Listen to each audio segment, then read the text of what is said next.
Hi, Angie. As you know, this is Elisa Casella, and I just thought I would send something to try to connect with you.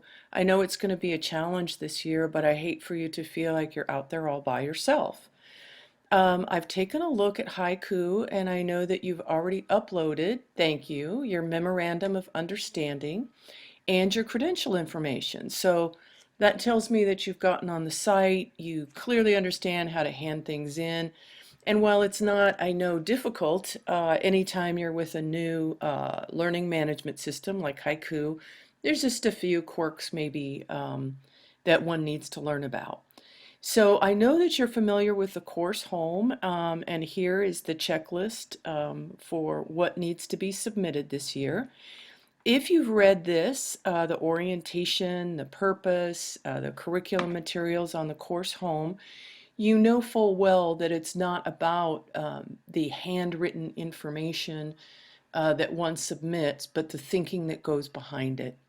So it's similar to when we ask our own students to do an essay or write something down. Yes, we're looking at the responses and trying to figure out what the person has learned or has been able to apply or experiment with. It's very similar here.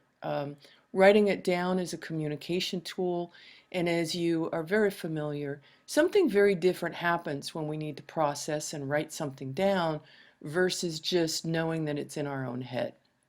So while this clearly is focused on your practice and not about paperwork, the paperwork is critical to communicating what's going on in your practice, especially since you're a little bit more remote than most.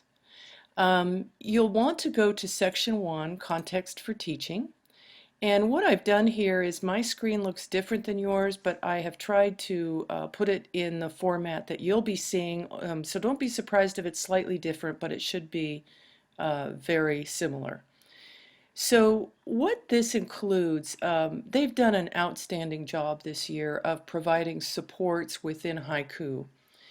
And section 1 is called Context for Teaching because and Learning because it's exactly that.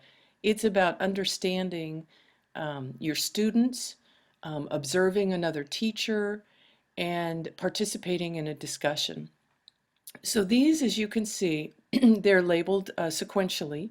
1-1, 1-2, and 1-3 are the items that you'll want to submit for this session. It's very clear as to the purpose and how you complete it. So I'm not going to add my own purpose and information here. For each one, there's a how-to assignment, which is very helpful just in here are the nuts and bolts for how you move through this particular piece of work. You know how to hand things in.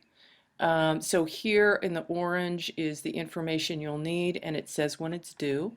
The discussions are all based on videos, and note here, submit an original response by Monday, October 19th, and reply to one of your peers by the 26th. And there are rubrics, tips to help support someone. This is here because as a teacher, I know that 35 individuals have submitted something on this, so you will not see that. Context for teaching and learning is a little more involved in the other two, and it is about pulling together the resources of your specific location and information about your specific students.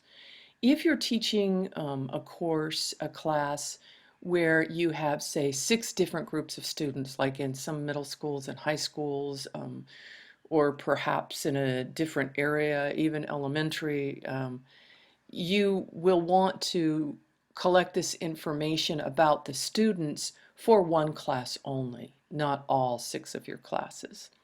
So what this means is that there are these three particular areas, and here's how it will work.